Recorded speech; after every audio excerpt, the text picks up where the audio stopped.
Hi and welcome to Reseller News Weekends. My name is Rich Pasini. Today is May 12, 2019. Thank you for tuning in. I just want to start off by saying thank you to all the new subscribers who recently subscribed to my channel. It is greatly appreciated. I hope you like the content and come back for more. Today I want to do the Reseller News, and I only have like about 5 windows open up, so hopefully it'll make it nice and short and sweet. I'm going to try anyway, so stick around, it's coming up. Okay, for those who are new, I just want you guys to know that I do not read everything verbatim.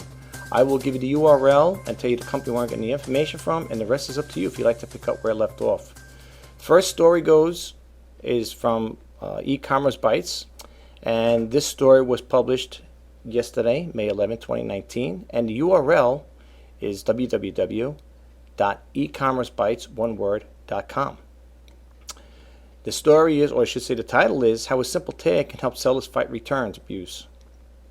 It goes on to say, for online merchants, few things are as aggravating as receiving a return from a customer and discovering that it has been used and abused, or perhaps not even the same product the customer purchased.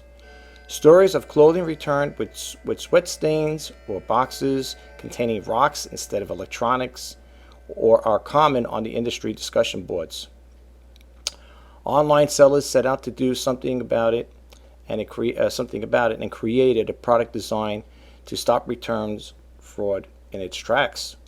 Chelsea Durs began selling on eBay in 2010 and found a niche on high-end designer dresses. She quickly realized she needed a way to protect her merchandise from wardrobing, the practice of buying clothes, wearing them, and returning them. It goes on to say here, there was one Emilio Pucci dress in particular that I had for sale. It was a real statement piece that retailed at $7,500. It was because this dress and a couple others that I had in the inventory that I knew I needed a way of protecting my merchandise from wardrobing. It didn't help the manufacturer's tags were on the inside of the dresses either. She said the placement of the manufacturer tags would allow buyers to wear them in public and return the clothing after its use with the tag intact. You know, I heard of stories like this before from other people that's talking about that there in regards to returns. They're not getting the right items back, or they're getting something totally different. I work for a company, electronic company, where they would send stuff out, and we used to deal with Amazon. And well, actually, it was with Amazon and eBay, but basically it's Amazon. And we would send them out, let's say electronics camera, let's say a camera or lens, whatever. And they would send the buyers. Afterwards they would want to return, and they would send something totally different from what was sent to them. So this seems like it's been going on for quite some time. And I have to honestly say, folks, when it comes to selling expensive high-end merchandise like that, she's saying that's what the dress retail for $7,500. But let me tell you something. When it comes to things of that nature, I said it once before. I believe I'm all into not only the delivery tracking information is good, but also signature delivery confirmation.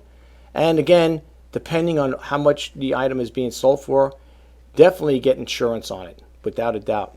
And most important, as long as you have your pictures to protect, take pictures, especially if you're selling clothing like that, if it's brand new.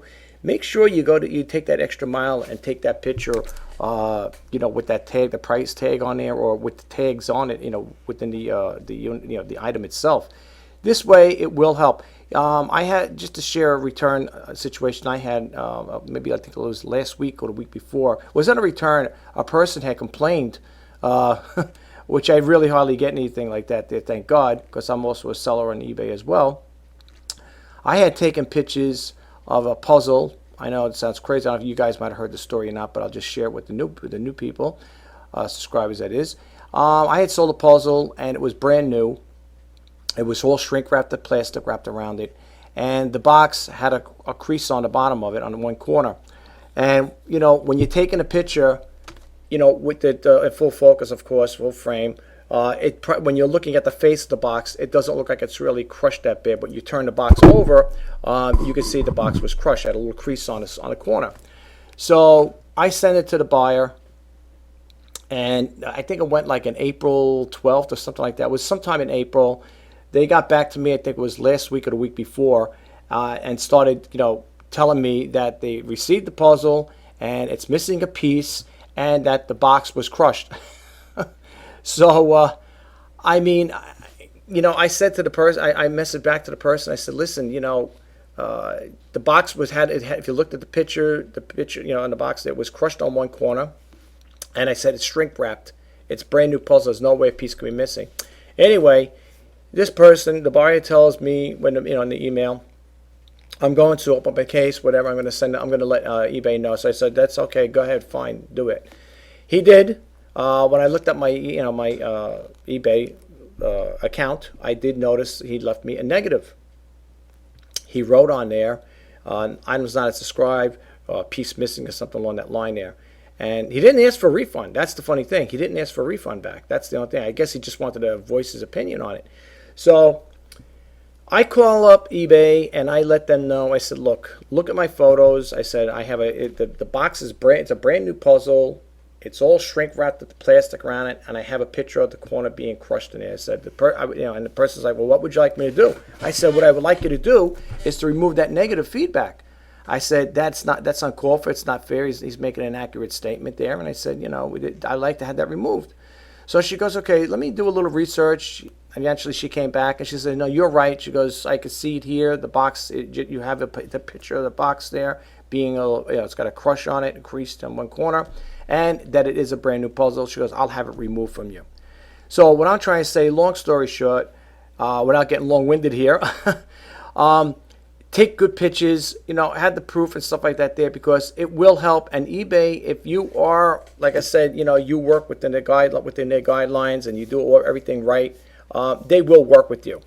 I have to honestly say, and she told me that it was going to be taken up within an hour. So right after I got the phone, matter of fact, when I was on the phone, not even after I got the phone, when I was on the phone with her, I said, I could see you remove the negative feedback rate. She goes, oh yes. She goes, I said, no, the reason I'm letting you know is because she said it was going to take 24 hours or something like that line to remove it. But she did it right there on the phone.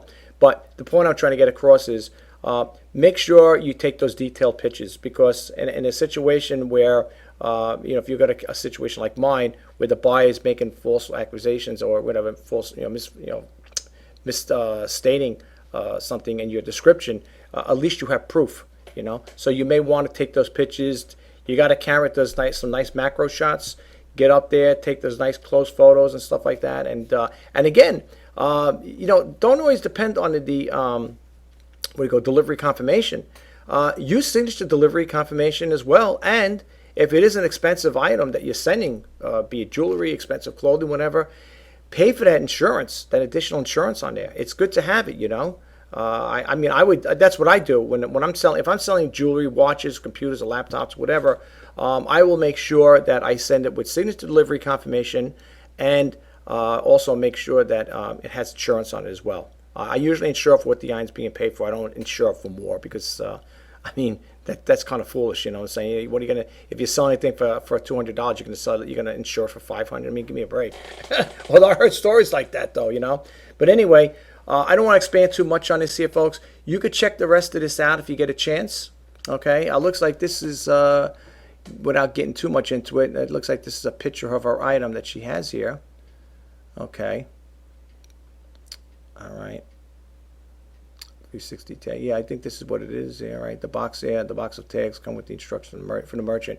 Yeah, it looks like, unless this is something else here, maybe how to take pictures or tags.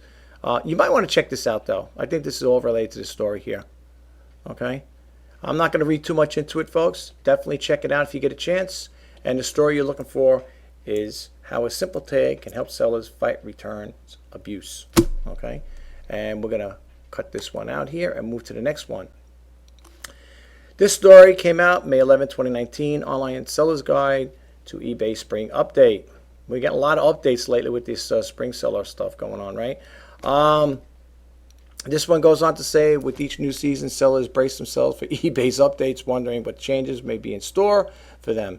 This month, sellers are processing news from the latest spring update.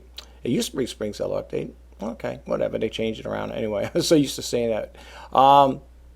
It says over here, spring update announced on April 30th, 2019. That includes fees changes, seller protections, auto relist, returned and canceled orders, and more. eBay didn't call attention to the new fees, but they are particularly noteworthy. So it stands to reason, right? You're going to have the fees going up. I didn't want to read it half of the time because all it does is upset me. Especially if you're a person like me, which I have a love-hate relationship with eBay. I mean, I love it, like I always say in my videos. I love them when I'm making a sale, and I hate them when I'm not. But it goes on to say one fee change impacts store owners starting June 1st, 2019 will increase their final value cap fee for our basic and premium eBay stores from $250 to $350. The final value fee cap for Anchor Enterprise stores will not change. Another affects the penalty fee for eBay began charging sellers October 1st, 2018 for excessive claims under performance. In June, eBay will hike those fees from 4% of selling the price plus shipping costs to 5%. Does raising the penalty fee to 5% really act as more deterrent to poor seller performance than the current 4% penalty? Sellers weighed in on the e-commerce Bytes blog. Now, if you click on the highlights here, the highlighted things here, you will notice this was an active hyperlink. So anything you see highlighted in blue, those are active hyperlinks. You could check it out. I'm not going to expand too much into that there. I kind of expect that was going to happen. I think it's like an ongoing thing with them anyway with eBay. It seems like every time they do a spring update or whatever, every year, it seems like something's changing. Some fees are going up, or who knows, maybe the insertion fees will be going up as well. You don't know. Like I said, with eBay, it's always a surprise, right? So, yeah, check this out. I'm not going to, like I said again, I want to try to keep this as short as possible. So you can see there's quite a bit here to read, and I don't want to get too much into it right now, but you could check it out. All right, you could read all about it. Just go to e-commerce Bytes, and if you're not familiar with this website, definitely I highly recommend if you're an online seller. It's very good. I use this exclusively, and I also use the other one. My other favorite one is tamebay.com too. I don't have any Tamebay information right now. There may be some coming because I do get Google alerts on these companies: eBay, Amazon, Etsy, Mercari. The whole kit and caboodle. But I try to stay focused on the ones that pertain to eBay in some case, for the most cases. All right, so let's bump out of here. And this one here came out also. And if you notice, I always say the dates, right? Just to let you guys know. The reason why I say the dates is because I want you to know it's not old information. Some people, I don't want people to think I'm posting information up here that's been old, like for about a month old, 2-3 months old, whatever. In some cases, depending if I'm going to do a story that relates to something that happened back in the day or a later date, I will post that in there and give you guys a heads up on it. But for more, for all intents purposes, I will keep I'll keep letting you know the dates so you know it's fresh content. Anyway, this goes on Collector's Corner. Coins in the news spring 2019. Okay, here's another thing. All right, whether or not you collect coins, you might want to pay particular attention to the pocket change over the next several months, as first ever Great American Coin Hunt is well underway. Launched during this year's 96th Annual National Coin Week, April 21st through April 27th, the event represents an effort to boost internet interest in coin collecting and numismatics. Numismatics in general by seeding general circulation of monies with the rare, unusual specimens.